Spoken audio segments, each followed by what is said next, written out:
My name is Dr. Stephen Schoonmaker. I'm president of College of the Ouachitas, and I am pleased to welcome you to this joint Robohand College of the Ouachitas press conference.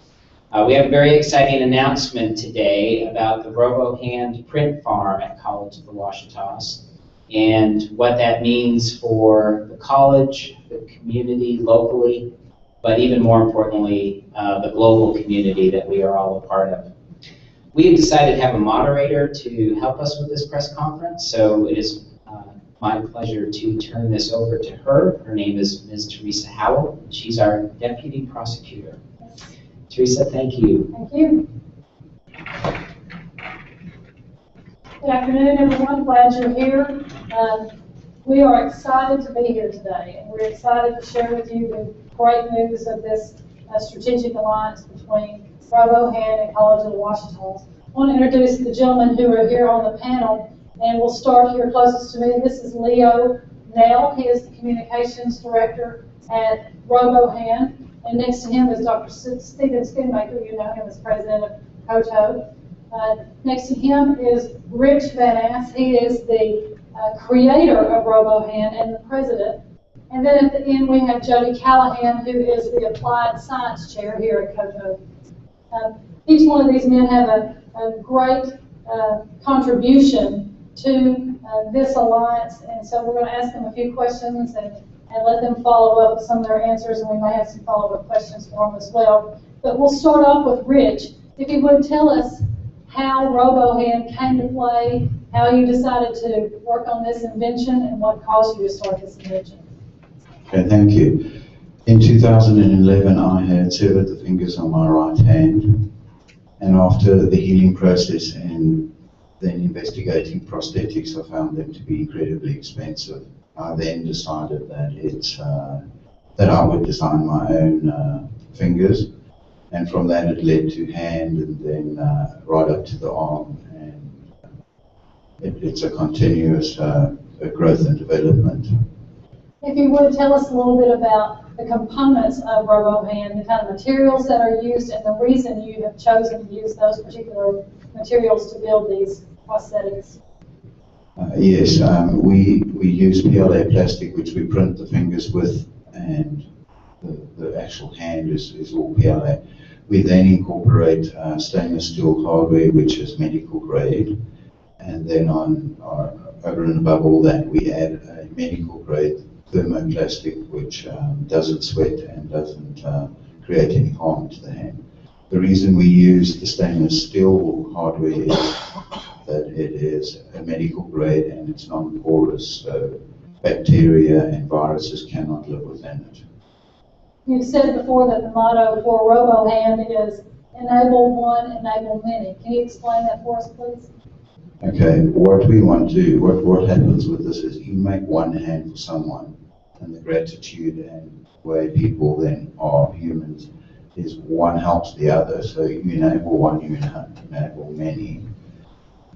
The other motto that we have is we want to keep it safe. So that's why we use the materials that we use, so in order that we don't create any further harm. Dr. Schoonmaker, if you would, can you tell us how College of the Ouachitas started with its 3D printing program?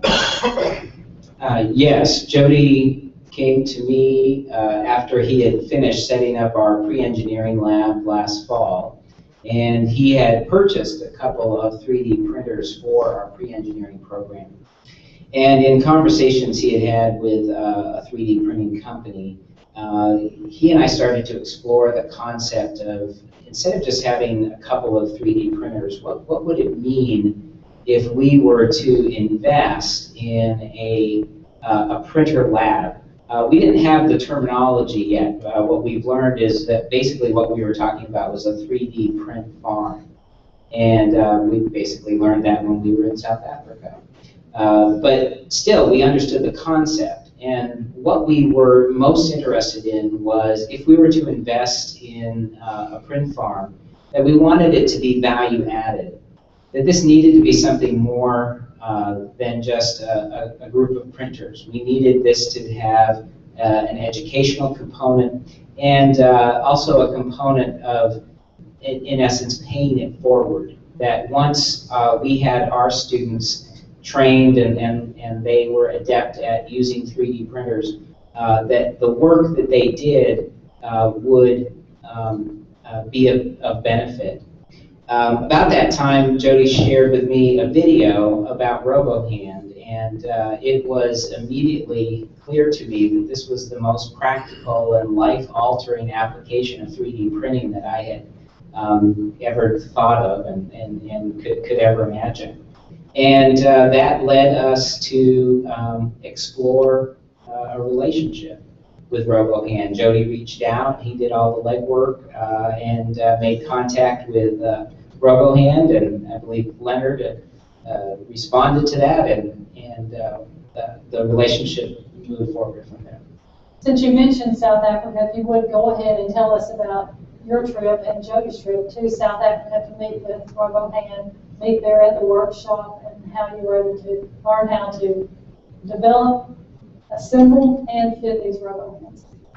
It became clear to Jody, and he would share it with me, that when we started to look at applying all of our printers to printing the actual hand components, that we were things weren't working kind of the way we wanted them to, and it was clear to us that we needed to go and learn more from Robohand. The technology we had, but the way to effectively utilize it to create the printed elements was still not working well for us. So we made arrangements to make a trip to South Africa. We were there for about 12 days. It was a very tiring, learning intensive process.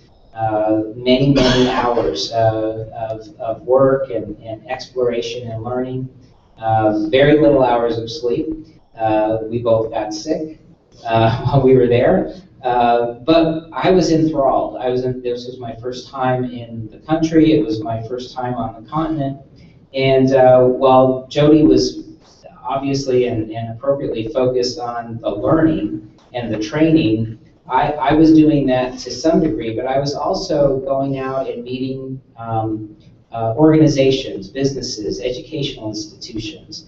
And Leonard was a terrific host for me with that. He introduced me to many people that I have continued to stay in contact, even though I've been back in the States. And we've been communicating across the continents and across the time zones to look at ways that College of the Ouachitas can be integrated and related and working with their entities there in South Africa.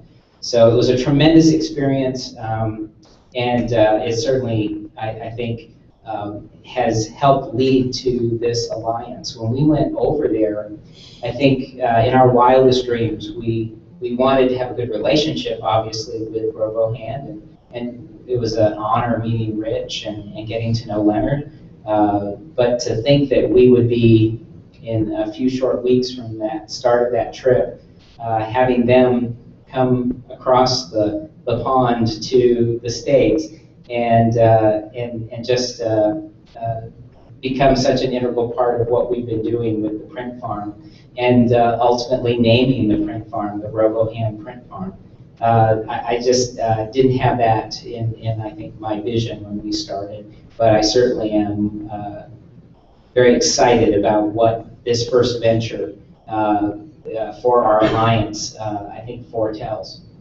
Leo, if you would, can you tell us the benefit that will be for Robohand for this alliance with COTO here? Yes, Teresa.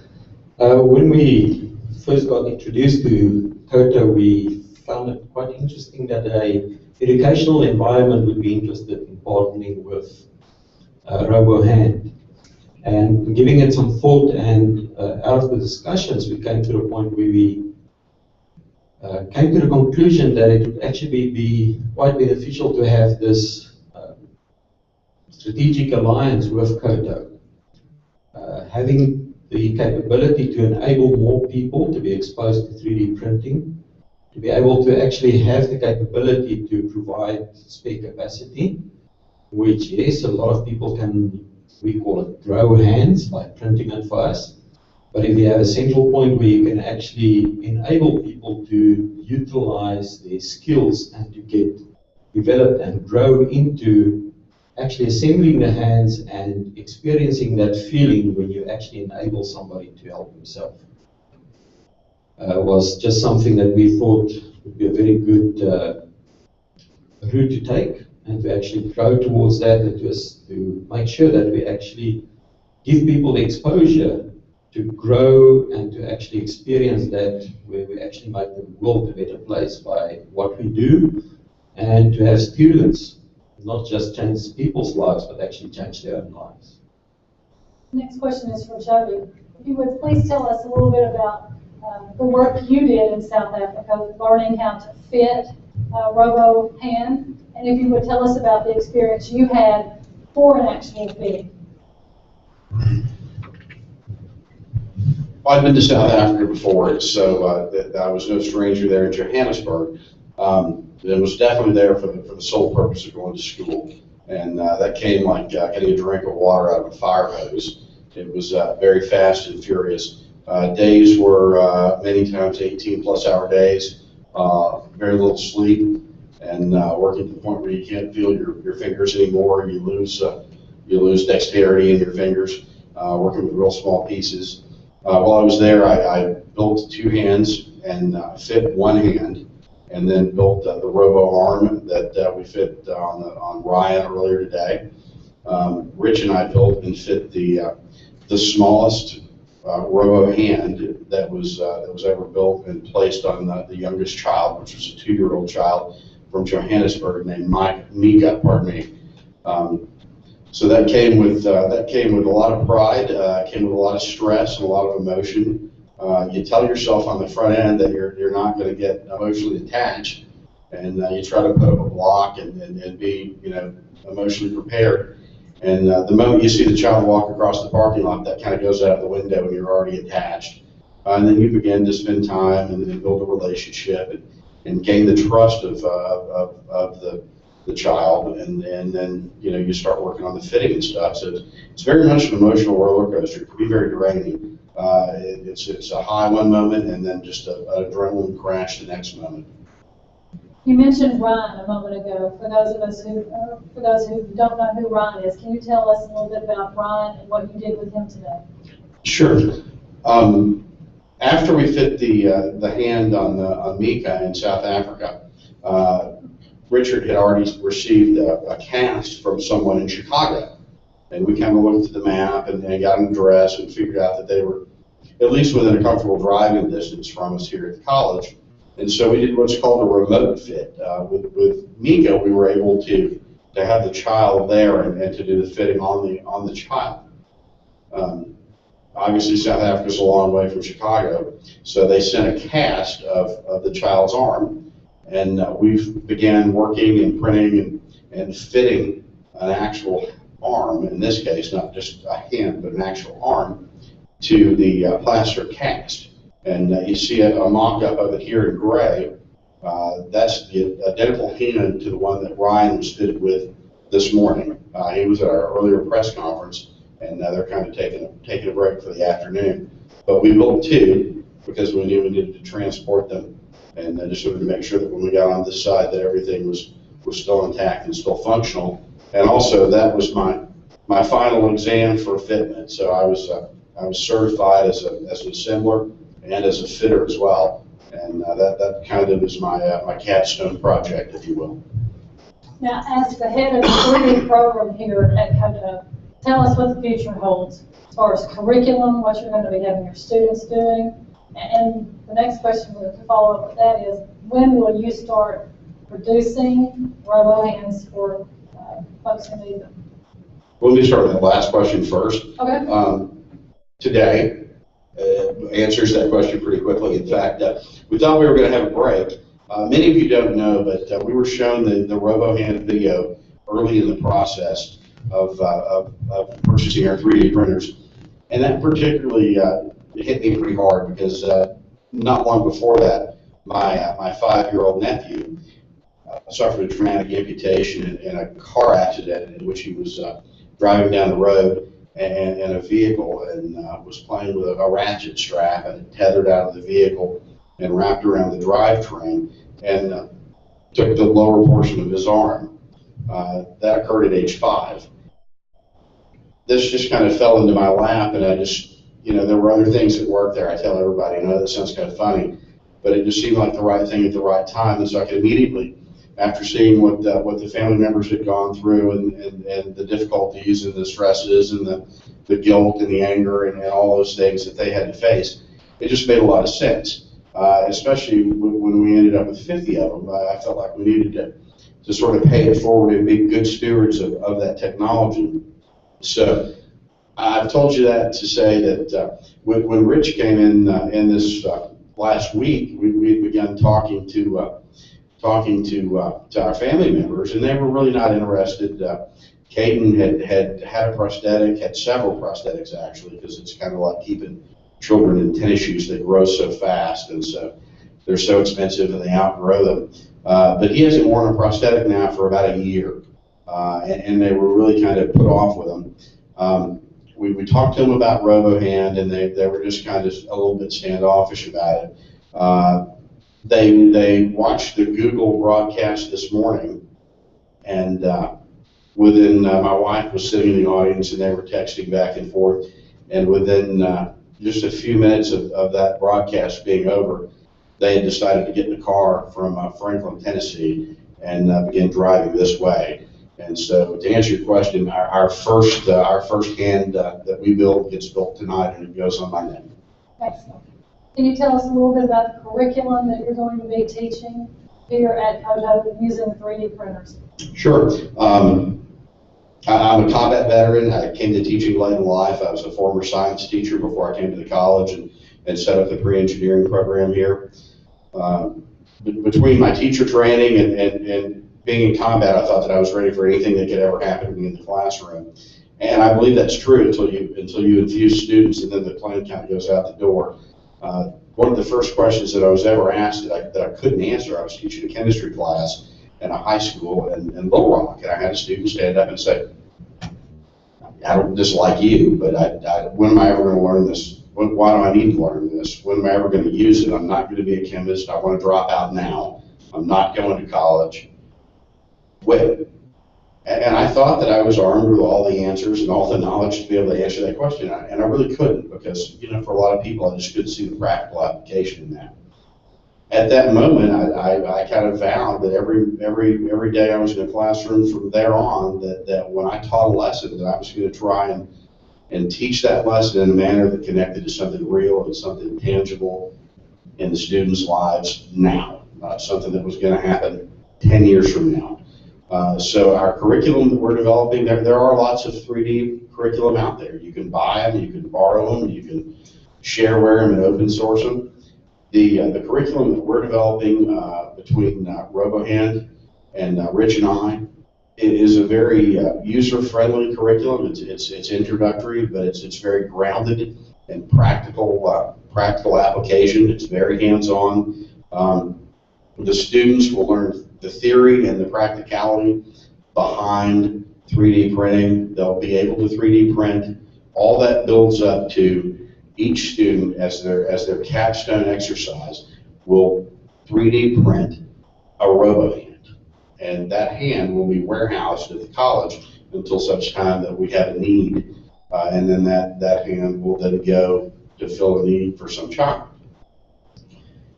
To me, that connects students with real practical applications, that allows students to reach outside of the classroom and actually see the benefit in their learning, in many cases now.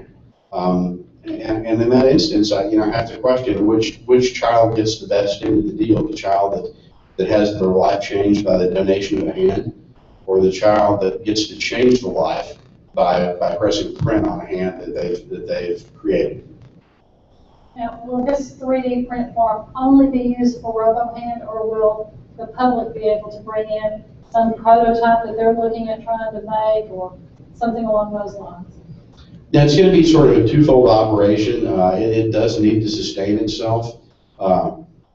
Robohand is not for profit. It's open source, and it is literally to enable others to enable many.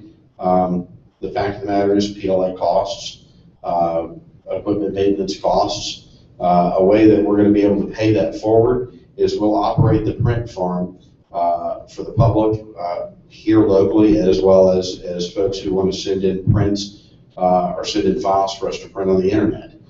We've adopted a fee schedule, and we'll be printing those prints for money to sustain not only the college print farm, but 25% of that will go into the Rich Van Ass scholarship here at the college, and in turn that'll be another avenue that Richard's able to go on and continue to pay it forward by also helping educate some folks in this type of technology. Once a student has a 3D printer education, has finished the program, has built the Robohand, built the Roboarm, whatever that may be, what can they do after they've graduated to continue on with this education? Well, obviously, 3D printing is been around a while, but it's really coming to light now. We have business and industries locally that use different types of plastic manufacturing processes that are not unlike 3D printing. Some of them might reverse engineer that technology. Some of them might inject it as opposed to extrude it, or some of them may take a 3D printed object and actually reverse engineer that into a drawing and then reproduce that object through a chemical milling process. All those processes are happening within certain businesses that are already loyal to College of the Ouachitas, that we already do advisory business groups with. And they're all looking at our graduates and our students for internships, potential job opportunities. We have the ability to help entrepreneurs through those processes that may want to invent something as opposed to paying the cost of building molds and having to go to China to have these things printed and really kind of take a gamble on whether the mold is the right mold in the first place or not. They can come here and they can work the kinks out of their ideas, and within a few short hours they can actually hold their thought physically in their hand, manipulate that, and see if it's really what they meant to start out doing. Dr. Schoonmaker, the next question is for you. What kind of benefit is Malvern, Hot Spring County, our surrounding counties, what kind of benefit are we going to get from this strategic alliance between COTO and Robohand?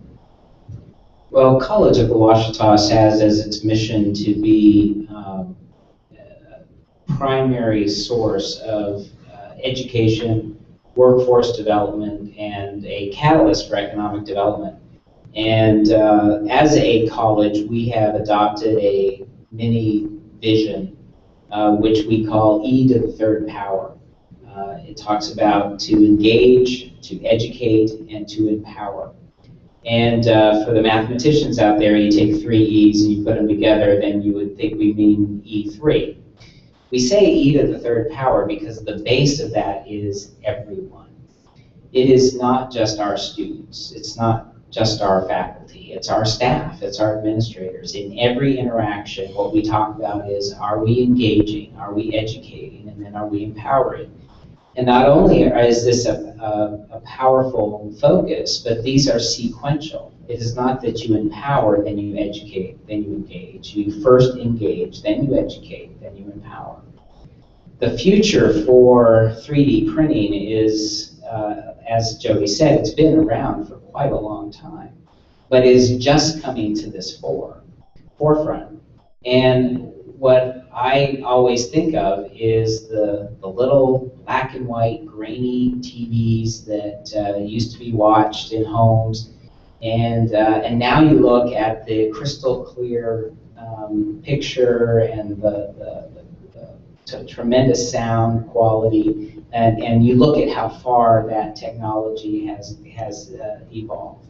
I believe 3D printing is on a similar type of evolution.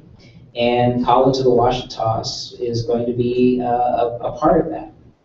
And the benefit for our local community is that we are creating opportunities for prototyping, entrepreneurship, innovation, for existing businesses and industries and new businesses that are looking to start. And having the largest print farm in the world in Malvern, Arkansas, is something to be proud of. And we're very grateful and proud of the Malvern community for stepping up and being so supportive of this as we've been putting this together. As we formed our trip to South Africa and we were looking for donations for hands, several local businesses and individuals came forward. Life Point Church, Diamond Lakes Federal Credit Union, ProMed Ambulance Services, were businesses that stepped forward and organizations and said, we want to support this effort. We also had former employees of the college who donated funds so that we could be developing these, grow these hands. And we've had even colleagues of mine throughout the country who have stepped forward and sent support for this effort. So where I see us going with this is to be a way that we will create jobs, we will create opportunities for economic growth, if that's retaining businesses in our area or bringing business to this area. I think the print farm is going to be a part of the plastics engineering sector for this area. And I'm very, very proud that we are going to be a part of it.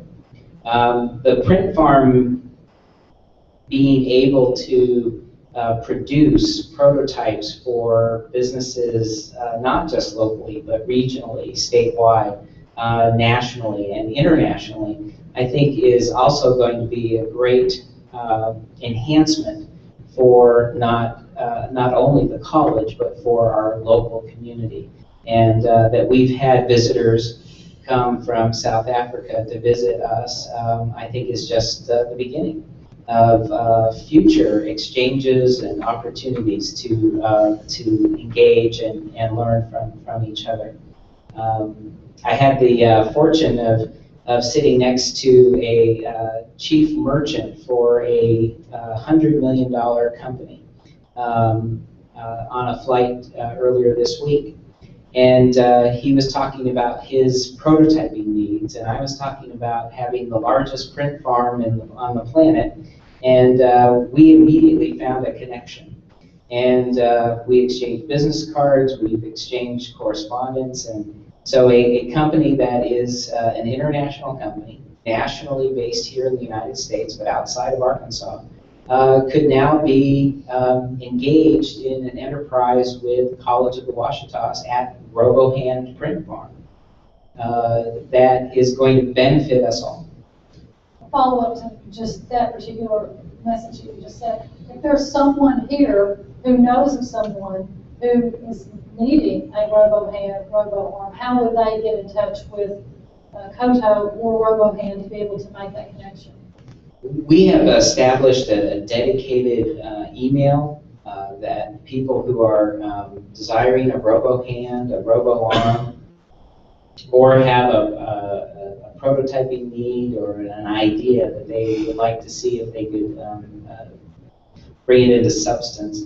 And it's a really easy one to remember. If you think of Robohand Print Farm at College of the Ouachitas, it is rpf@coto.edu.